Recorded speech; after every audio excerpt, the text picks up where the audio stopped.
Hey guys, look, look who it is. It is my Mr. Kit today.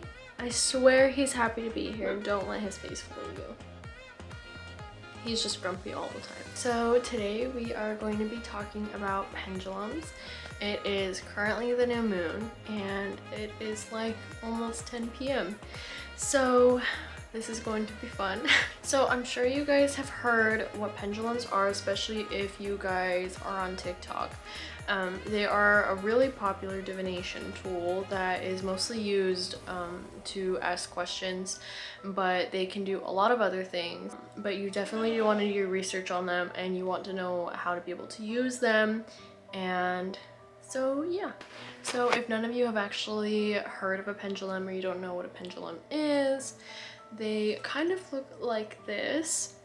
They are pretty much any kind of weight on the end of a string. A lot of them are pointed. The most popular ones are mostly crystals, but you can also get them in a lot of other different materials. They come in a lot of different shapes as well.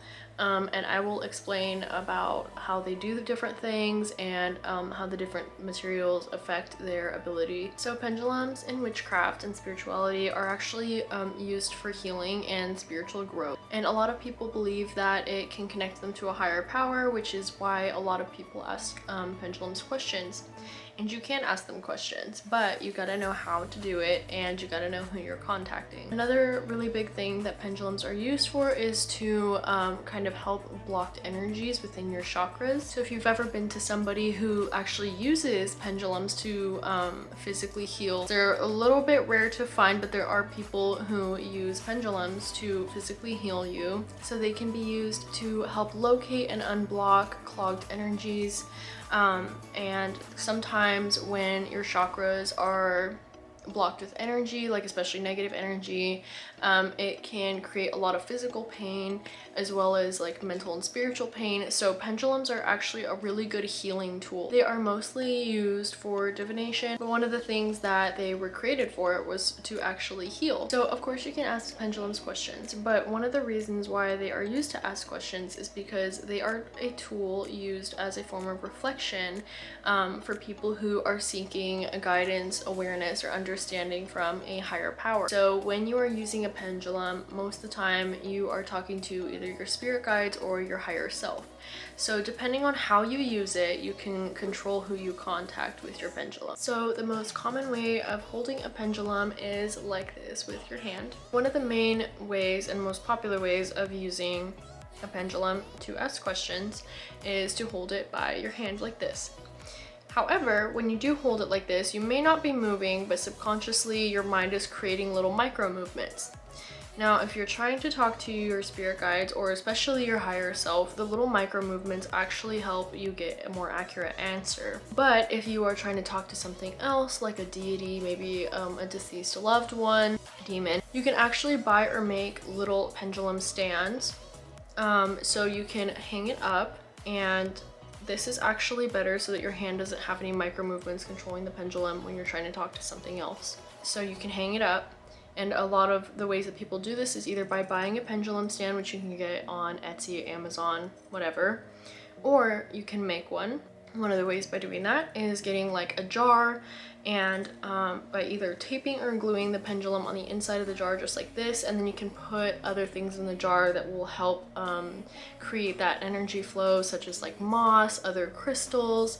You can put salt in there. So if you hang it up just like that, it can answer questions for you if you're trying to reach something else. If you choose to make one of these little pendulum stands, it's actually probably good, because if you have one in your room or in a room in your house, it's a good indicator for if there's negative energy around you, especially if it's a spirit or something or an entity. Because if you have your pendulum hanging in your room, or maybe like it's inside of the jar, if it starts swinging, then you know that something's around. So pendulums are also used as an indicator that you have some kind of energy around you. Okay, so let's talk about pendulum shapes and materials. So this pendulum here is a crystal pendulum, and the top part of it is opal and the bottom part of it is clear quartz. So you can see that it is pointed here, and then this part rotates. So that actually helps like channel the energy through the bottom of the pendulum. Now, a lot of people hold it over their fingertips like this. The reasoning for that is because a lot of your energy flows through your fingertips. When you hold the pendulum over your fingertips, it's really helpful, because then all of that energy is channeling into one spot. These pendulums are typically considered hybrid pendulums because they have multiple crystals inside of it, and because of its unique shape. So there's a lot of other pendulums you can get, and if you're a beginner, you don't even have to buy a pendulum at all. You can use a necklace, you can use a needle and thread, anything that has a string and a weighted point will work as a pendulum, but people just like to get fancy, and if you get a proper shaped pendulum, and you know, maybe it's like of some kind of material that it like really resonates with you, it will give you more accurate answers. But if you're a beginner and you know, maybe you are on a budget, or maybe you are a closeted witch, a needle and thread or a necklace will do just fine, and it will work for you until you are able to get a formal pendulum. So this is another type of pendulum. This one is actually black onyx, but it is a spherical pendulum. This shape of pendulum, at least in my experience, is one of the most accurate shapes. So the spherical part of it provides a really good weight, and then it has this pointed part here. So if they're really heavy, for some reason they tend to work really well. Spherical pendulums are more on the like advanced side of using pendulums, but they, I believe, are the most accurate.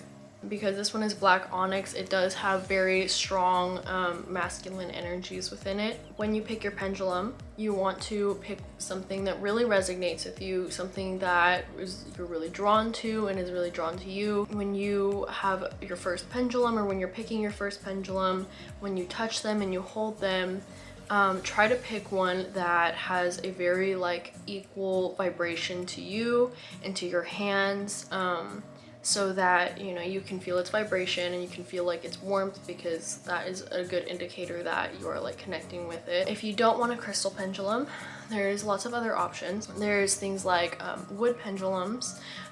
Wood pendulum is a very popular kind of pendulum, but they are less accurate than other kinds of pendulums because they are on the lighter side. They don't swing as much, and wood is just kind of like a weird material, I guess.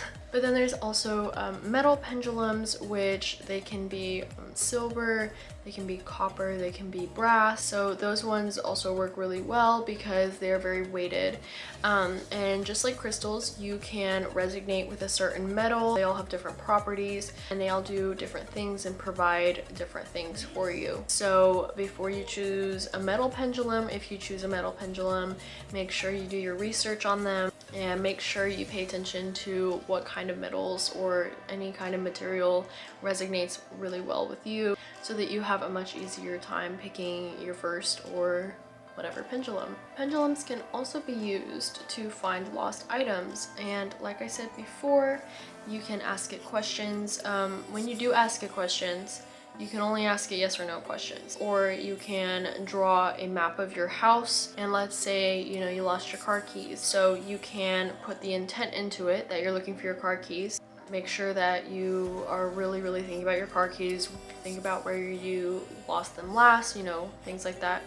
So you can ask the pendulum yes or no questions, or you can draw a map of your house or wherever you might have lost it, and you can hold the pendulum over the different rooms. The second that it starts circling or moving back and forth, then you'll know at least which rooms to look in, or possibly just one room to look in. So that's how you can use a pendulum to find lost items. Now you're probably wondering how you even use a pendulum. Well, first things first, when you get a pendulum, you're definitely going to want to cleanse it. So just like crystals and other witchcraft tools, you want to cleanse your pendulums when you get them because you don't want any kind of negative energies attached to them. Ways to cleanse pendulums is you can smoke cleanse them, you can cleanse them in running water, you can cleanse them in salt, You can even cleanse them just with your mental intent. No matter what you choose to do, just make sure that you cleanse them because it's very important. You can also do like spray moon water. If you have moon water, you can put it in a spray bottle and you can spray your pendulum and your other witchcraft tools with the spray, and that cleanses them really well too. If you have a pendulum that is a crystal, just like regular crystals, make sure you do research on which crystals can be put in water before you cleanse them in running water or maybe even salt, because there are some crystals that deteriorate in water and salt. So just make sure you do your research on if you have a crystal pendulum. So after you've cleansed your pendulum, what you will want to do is you want to kind of program it in a way. Basically, if you are fancy and you have a pendulum board, you know, you can buy a pendulum board, or you can literally make one with a paper and pen. And what you would do for that is basically draw like a little like cross thing with 2 crosshairs, and it will kind of look like yes, no, maybe, unknown, or you can kind of put whatever you want. But pendulum boards might give you more clarity on your questions. They still can pretty much only provide yes or no, but you can put other options if you use a pendulum board. So you can buy pendulum boards or you can make one. I usually just make one because it kind of doesn't really matter. It doesn't affect the outcome of the answers. So hold your pendulum over your hand or over a pendulum board. If you place it over your thumb, that's a neutral point. And again, if you place it on the opposite side of your hand, that's another neutral point. If you place it over your pointer finger, it will either start to go in circles or it will go back and forth. And this is different for a lot of people. Your pendulum will show you what your yes and no is. And then if you do it over your middle finger, that will be your no. It automatically starts going in circles. And then your ring finger, same thing. It should be the yes. So really how it goes is yes, no, yes, no. Then you have your neutral and your other neutral. So when you know your yeses and your nos, there's also other ways to change it too. I've never tried it and I've never done it because I'm cool with it being back and forth the way it is. But if you wanted to change it, you could always tell it to circle for yes, and it will most likely start doing that. If you ask it to do a certain thing, it will do that. So once you're ready to start asking your pendulum questions, you'll want to put it again either over a board or in the palm of your hand. You can ask it questions, or you can see what it does in its standstill point. When your pendulum is at a standstill, it will either circle on its own or it will literally just stay still. You might see it move a little bit if you have like really shaky hands or something like that. But again, another way to test your pendulum and how it works is by putting it on a pendulum stand. But if you are comfortable holding it with your hand, then you are free to ask it yes or no questions. And the most important thing to remember is to not ask your pendulum questions that you really don't want to know. So really don't ask your pendulum about death. Don't ask it about things like that. Because most of the time it will either be biased or it will tell you the truth, and sometimes you might not want to know that answer. So another way that you can use your pendulum is to kind of use it to see where a spirit is in a room. Again, you can do this with your hand or you can do it with a pendulum stand. But what you'll want to do if you think that there is something in the room with you is you would hold it and you would ask the pendulum to basically point to where something, the spirit or whatever is in the room. If there was something standing over in the corner, then I would say like, where is it in the room, and it should start pointing that way. So it can show you where things are in the room. And then a good way to basically see if it's doing the right thing for you, let's say there's something on this side standing in the room, it would be pointing like this. And then a way to test it is if you hold it like over here, and if it starts going in the same direction, then that's how you know that it is doing its job. Another good way of testing your pendulum and seeing if it's accurate is asking it a question that you already know the answer to. So you can ask it how many people are in the room with you. You can ask it the color of your hair, the color of your eyes, something very obvious. If for some reason it isn't giving you the correct answers, and you're holding it by hand, try putting it up on a stand, because it could be possible that the micro movements in your hand is influencing it to like not swing right.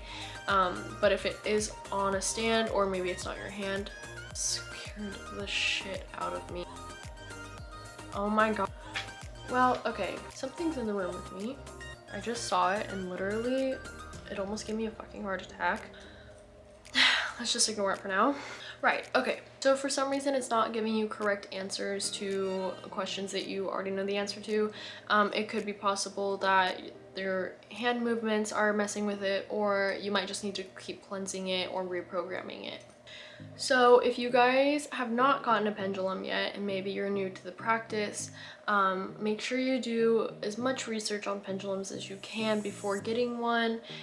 It isn't dangerous, but it is really important that you do your research before using one or attempting to use one, because it's really just important that you know what you're doing with the tools that you use in witchcraft.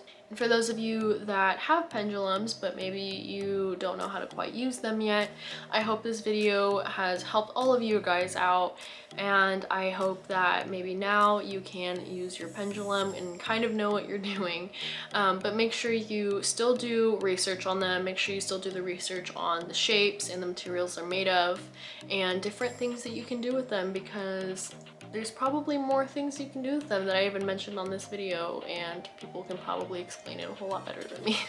So I'm going to close out this video, and it's a bye from me and my handsome kitty and the ghost that is currently in my room that entered during the video.